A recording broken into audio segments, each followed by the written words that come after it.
नमस्कार बच्चों, स्वागत है आपका हमारे YouTube channel mission school education में। आज हम पढ़ रहे हैं part 6 doctor APJ Abdul Kalam, जो डॉक्टर एपीजे अब्दुल कलाम की आत्मकथा है।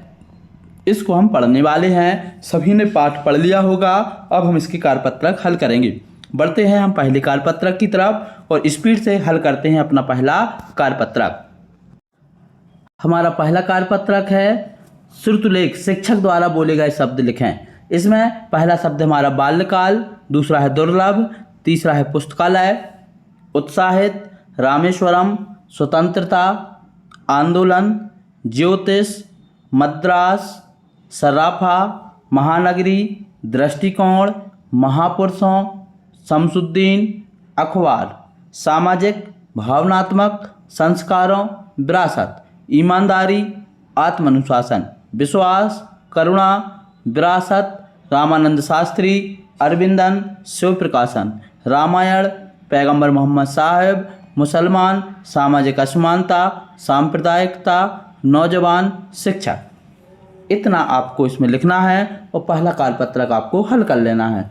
इतने सभी के सभी शब्द आप अपने इसमें लिख लेंगे। बढ़ते हैं दूसरे कार्यपत्रक की तरफ। हमारा दूसरा कार्यपत्रक है, इसमें हमको संधि करनी है। निम्नलिखित शब्दों की संधि करें। तो इनमें हमको संधि करनी है। पहला शब्द है तथा धन एव, शब्द बनेगा तथैव। दूसरा शब्द है पौधन अक, शब्द बनेगा पावक। तीसरा शब्द है सुधन आगत, शब्द बनेगा स्वागत। अगला शब्द है सुरधन ईश, शब्द बनेगा सुरेश। अगला है देवधन आलय, शब्द बनेगा देवालय। और अगला है पुरुष धन अर्थी, शब्द बनेगा पुरुषार्थी। और अगला है महीधन ईश, शब्द बनेगा महिष।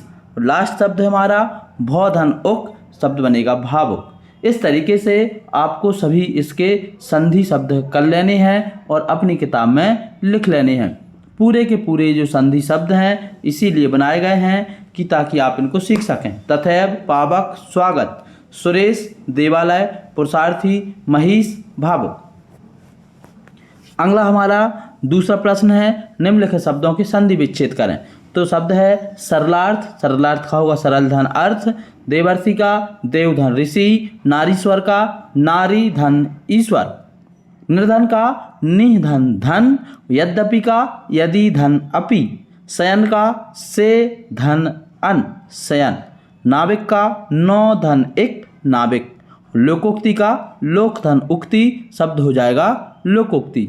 तो जैसे हमने इधर कंप्लीट किए शब्द बनाए, इधर विच्छेद किया, तो इस तरीके से आप शब्द बनाना और विच्छेद करना दोनों सीख गए होंगे। और जो रह गया है उसके लिए हम आपके लिए संधि पढ़ाएंगे अपने चैनल पर। एक बार आप उसको देख लेंगे तो फिर आप कभी नहीं भूलेंगे।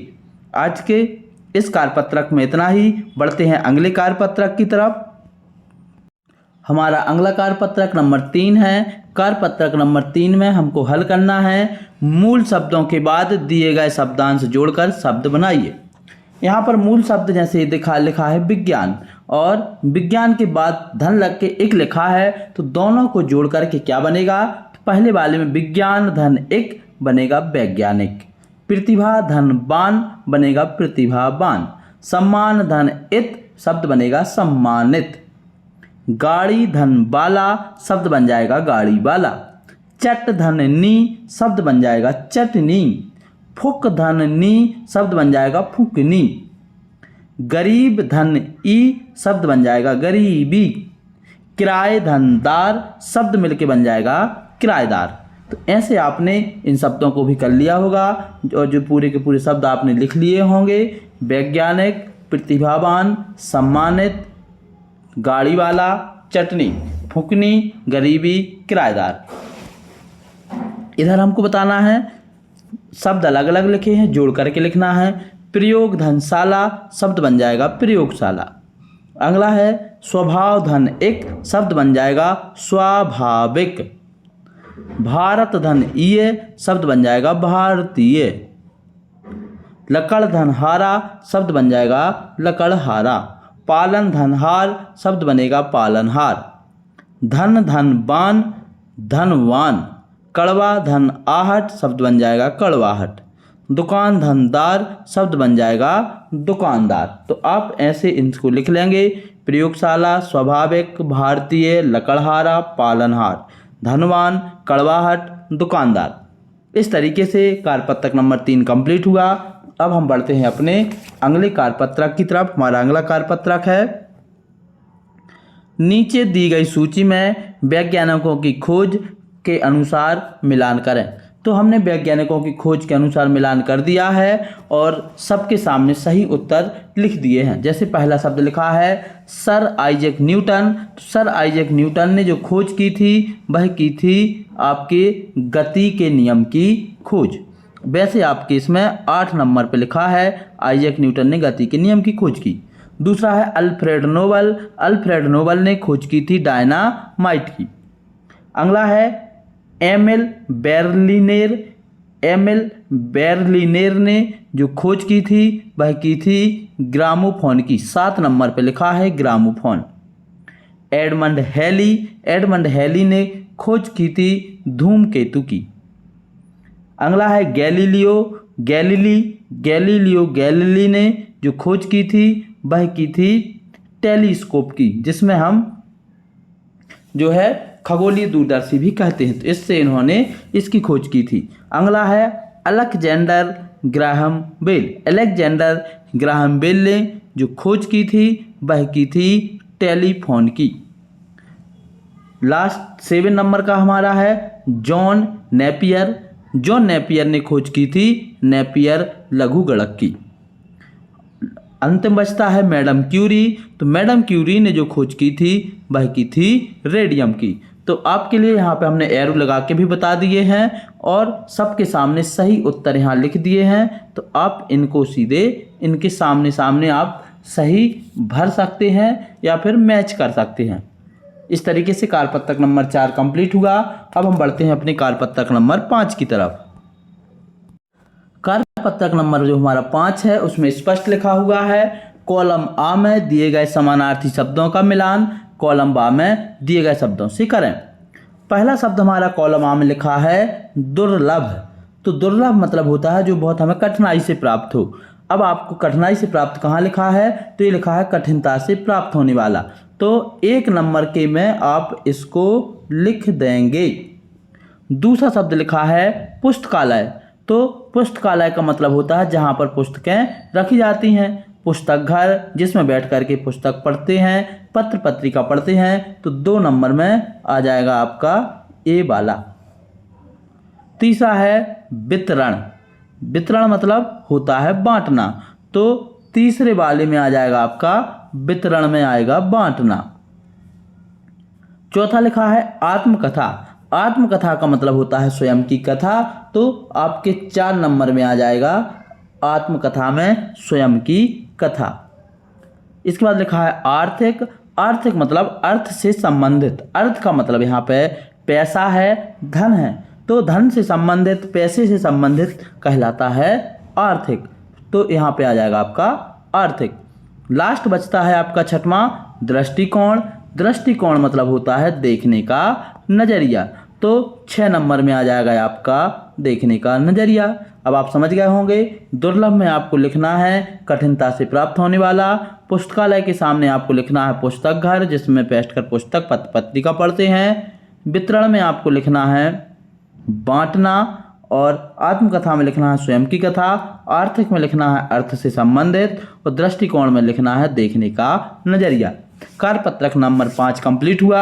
आज के हमारे इस चैप्टर का अंतिम कार्यपत्रक बचा हुआ है। दिए गए शब्दों के विलोम शब्द लिख करके एक एक वाक्य बनाना है। तो यहाँ पे आपको विलोम शब्द हम लिख देंगे और विलोम शब्द लिख करके आपको वाक्य बता रहे हैं। इन्हीं वाक्यों को आपको अपनी किताब में नोट कर लेना है। शब्द लिखा है ईमानदार। ईमानदार का विलोम होता है बेईमान और बेईमान शब्द को हम वाक्य बनाएंगे बेईमान लोगों से सदैव सावधान रहना चाहिए। दूसरा शब्द हमारा लिखा है विश्वास। विश्वास का विलोम होगा अविश्वास मतलब धोखा देना। उसने बार बार झूठ बोलकर अपने दोस्त पर अविश्वास किया। यहाँ पर अविश्वास की जगह है विश्वासघात शब्द भी आ सकता है। मतलब यदि कोई एक बार हमारे साथ धोखा कर दे तो हम उस पर बार बार फिर विश्वास नहीं करते, वही कहलाता है अविश्वास। अगला शब्द है धर्म। धर्म का विलोम होगा अधर्म। इसका वाक्य बनेगा अधर्म का मार्ग हमेशा विनाश की ओर ले जाता है। अगला हमारा शब्द है नौजवान। नौजवान का विलोम बनेगा वृद्ध। तो वृद्ध का जो वाक्य बनाएंगे हम वह बनेगा वृद्ध। वह वृद्ध व्यक्ति हर सुबह पार्क में टहलने जाता है। सभी से रिक्वेस्ट है, वीडियो पसंद आए तो इसको लाइक ज़रूर कर दें, साथ ही कमेंट करके बताएं कि ब्रिज कोर्स के बाद आप हमसे व्याकरण पढ़ना चाहते हैं या किताब की एक्सरसाइज पढ़ना चाहते हैं। इसके बाद हमारा अगला शब्द है असमानता। असमानता का विलोम होगा समानता और इसका वाक्य बनेगा हमें समाज में सभी के साथ समानता का व्यवहार करना चाहिए। अगला शब्द है दुख और दुख का विलोम होता है सुख। सुख का वाक्य बनेगा परिवार के साथ समय बिताना मुझे बहुत सुख देता है। अगला शब्द है गुण। गुण का विलोम होता है अवगुण और इसका वाक्य बनेगा झूठ बोलना एक बड़ा अवगुण माना जाता है। लास्ट शब्द है हमारा अंत और अंत का मतलब होता है, इसका विलोम होगा अनंत।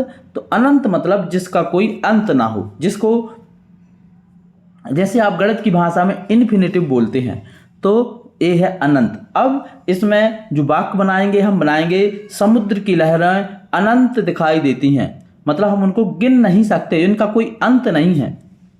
आप तारामंडल भी यहाँ पे प्रयोग कर सकते हैं कि तारामंडल में अनंत तारे दिखाई देते हैं। इस तरीके से हमने वाक्य प्रयोग किया। उम्मीद है सभी को जो है हमारा एक कार्यपत्र का वीडियो सभी को पसंद आया होगा और सभी ने इसको हल कर लिया होगा। सभी इसको अपनी जो है ब्रिज कोर्स की किताब में लिख लिए होंगे। ये इसलिए भी ज़रूरी है आपको पूरा पढ़ना क्योंकि आपकी तिमाही परीक्षा में 60% सिलेबस ब्रिज कोर्स से आना है और यदि आपने ब्रिज कोर्स अच्छे से पढ़ लिया तो आपको तिमाही में पास होने से कोई नहीं रोक सकता। साथ ही आपके तिमाही के नंबर वार्षिक परीक्षा के मार्कशीट में जुड़ते हैं और वार्षिक परीक्षा में इसका अधिभार जाता है। तो आप अभी से यदि अच्छी स्कोरिंग करके चलेंगे तो आप आगे अच्छी परसेंटेज बना करके क्लास में टॉप कर पाएंगे। इसलिए इसको बहुत अच्छे से पढ़ें। आज की इस वीडियो में इतना ही। सभी बच्चों के लिए जय हिंद, बेस्ट ऑफ लक।